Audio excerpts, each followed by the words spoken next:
Aucun pasteur n'a le pouvoir de changer ta vie. Aucun pasteur, aucun prophète. L'âge, c'est l'église. Jésus dit, il en sera comme du temps de Noé. Et en Matthieu 16, il dit à Pierre, tu es Pierre, et sur cette pierre, je bâtirai mon église. Donc l'âge, c'est l'église. L'architecture de l'âge, c'est l'architecture spirituelle de l'église. Prenons dans le sens global. La colombe, c'est le type de chrétien, même quand ils sont affectés au Ghana, ils finissent par revenir dans leur communauté. Ils sont toujours en contact avec leur communauté. Et le jour où ils reviennent avec une branche d'olivier. Parce que même quand ils sont partis pour travailler, ils continuent d'être spirituels là-bas. Et l'expérience qu'ils ont acquis là-bas, l'expérience, l'expertise, la connaissance qu'ils ont eue là-bas, ils viennent ajouter à leur communauté. Les corbeaux n'ont pas envie de revenir. Dieu n'a pas ouvert la fenêtre de l'église pour faire sortir les gens pour qu'ils restent dehors. Dieu a ouvert la fenêtre pour aller vérifier ce qui se passe dehors et revenir. Il dit à Noé, bâtis l'arche. Il dit à Pierre, je bâtirai mon église sur toi. Il dit à Noé, fais une porte. Jésus dit, je suis la porte des brebis.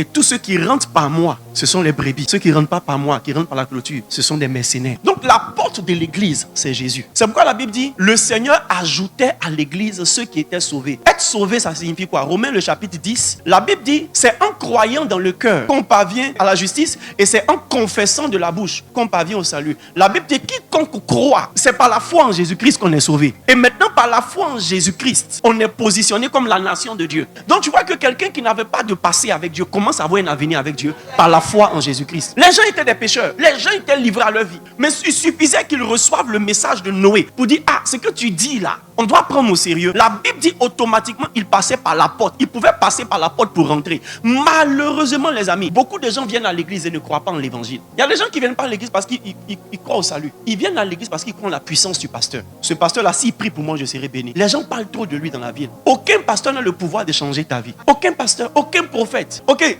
par la grâce de Dieu, je peux voir ta vie. Mais ça doit s'arrêter là. Qui a le pouvoir de changer ta vie? C'est Dieu. C'est pourquoi la Bible dit, c'est en croyant dans le cœur qu'on parvient à la justice. Et c'est en confessant de la bouche qu'on parvient au salut. En fait, c'est en rendant manifeste ce qu'on a entendu. Beaucoup de personnes disent, je crois dans mon cœur, mais ils n'osent pas afficher leur chrétienté. Confesser de la bouche, ce n'est pas seulement dire Jésus est Seigneur, mais c'est vivre Jésus est Seigneur. Anyway, lorsque tu donnes ta vie à Jésus, tu es sauvé. Et la Bible dit en Acte 2, verset 47, que le Seigneur ajoute à l'église ceux qui sont sauvés. Donc, la porte de l'église ici, c'est Jésus. La même manière que la porte de l'âge, l'accès de l'âge, c'est la porte que Noé a fait. La même manière, la porte de l'église ici, c'est la foi en Jésus. À ceux qui l'ont reçu, Jean 1, verset 12, et à ceux qui croient en son nom, elle a donné le pouvoir de devenir enfants de Dieu. Nous sommes sauvés par la foi, non par les œuvres, mais par la foi en qui?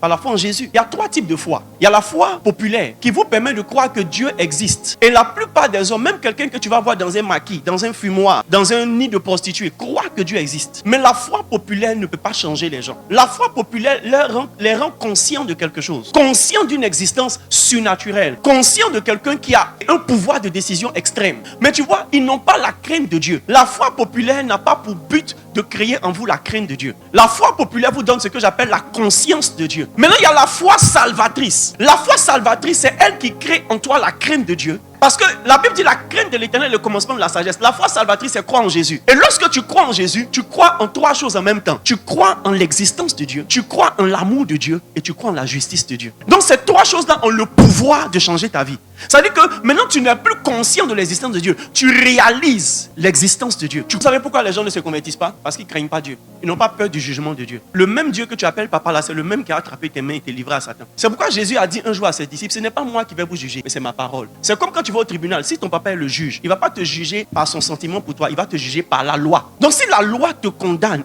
tu seras condamnable par la loi. Donc ton papa qui t'aime est obligé de te condamner à cause de sa parole, à cause de la loi. Donc quand tu crées la justice de ton papa, ou la justice du ciel, ou la justice du royaume, tu alignes ta vie, qu'on te voit ou qu'on te ne voit pas, on ne te voit pas, à la parole de Dieu.